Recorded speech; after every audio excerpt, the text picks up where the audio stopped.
Hi guys, welcome to my channel. I'm sorry to keep coming out with the same theme of stories, but they just keep coming out. There's probably so much more we don't know. But all of a sudden, there is a lot of talk in the mainstream media about establishing a no-fly zone over the Ukraine. And you probably heard this, right? But this should deeply alarm us all because a no-fly zone over Ukraine would require us to shoot at Russians. And you know they're going to start shooting back. In other words, we would be at war then with Russia. Ukrainian President Vladimir Zelensky thinks this is a wonderful idea because he knows that Western intervention is the only thing that's going to save his country at this point. But Vladimir Putin has already warned that he's willing to use these nuclear weapons against anyone that intervenes in the conflict. Should we take this threat seriously? In my opinion, I say yeah. A bear that feels like it's been backed into a corner is a very dangerous thing, and this is especially true when that bear possesses highly advanced nuclear weapons. But the warmongers in Congress see no reason why this should deter from taking action. On Friday, U.S. Representative Adam Kinzinger publicly called for the establishment of a no-fly zone over Ukraine on Twitter.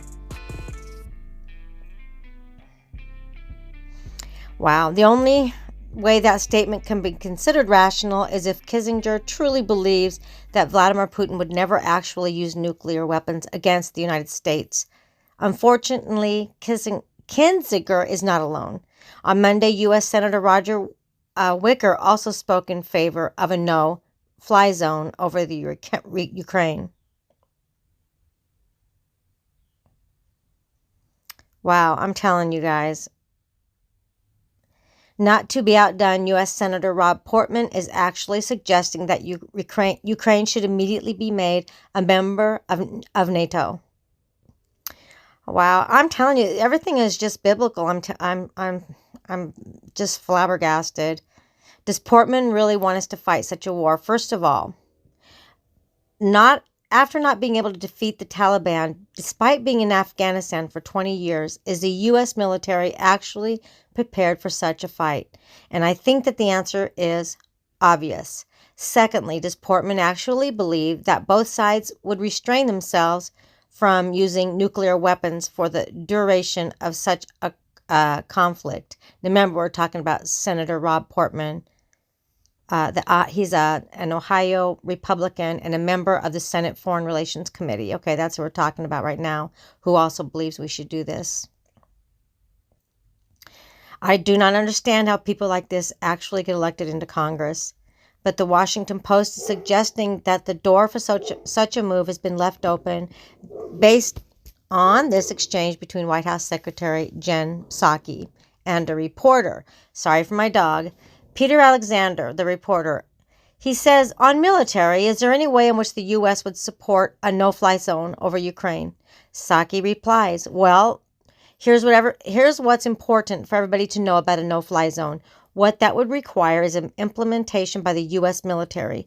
It would essentially mean the U.S. military would be shooting down planes, Russian planes, and that is definitely escalatory. That would potentially put us into a place where we're in a military conflict with Russia. That's not something that the president wants to do. So that's a no on that, says the reporter. Psaki says, those are all the reasons why that's not a good idea. I really wish that Psaki would have clearly stated that a no-fly zone would never happen, but she didn't do that. And of course, Biden has repeatedly broken his promises anyway, and so any promise the Biden administration makes today could easily be broken tomorrow. Let's all hope that the cooler heads prevail because a military conflict with Russia could go nuclear very easy. Within the next week, Vladimir Putin has publicly threatened Western powers with nuclear destruction 2 times. In a nationally televised address last Thursday, Putin offered a menacing warning of Russia's nuclear capability. He says no matter who tries to stand in our way, or all the more so create threats for our country and our people, they must know that Russia will respond immediately, and the consequences will be such as you have never seen in your entire history. On Sunday, Putin went further by announcing that Russia's nuclear forces have been put on high alert, an order that NATO Secretary General Jens Stoltenberg called dangerous rhetoric and irresponsible behavior, which adds to the seriousness of the situation. There are many in the Western world that are absolutely convinced that Putin is bluffing. But he sure wasn't bluffing about invading Ukraine, was he? And I think that it's important to note that Putin has reportedly moved his family into that underground city in Siberia that is designed to survive a nuclear war, as I said in my piece before that I did. Vladimir Putin has in recent days hidden his family members in an underground city in Siberia, according to a Russian professor. It's a luxury high-tech bunker, like I said in my last article, located in the Altai Mountains and was designed for protection in the event of a nuclear war. We need to understand that the mindset in Russia these days is completely different from the mindset in the Western world. To most people in the United States and Europe, the use of nuclear weapons is absolutely unthinkable.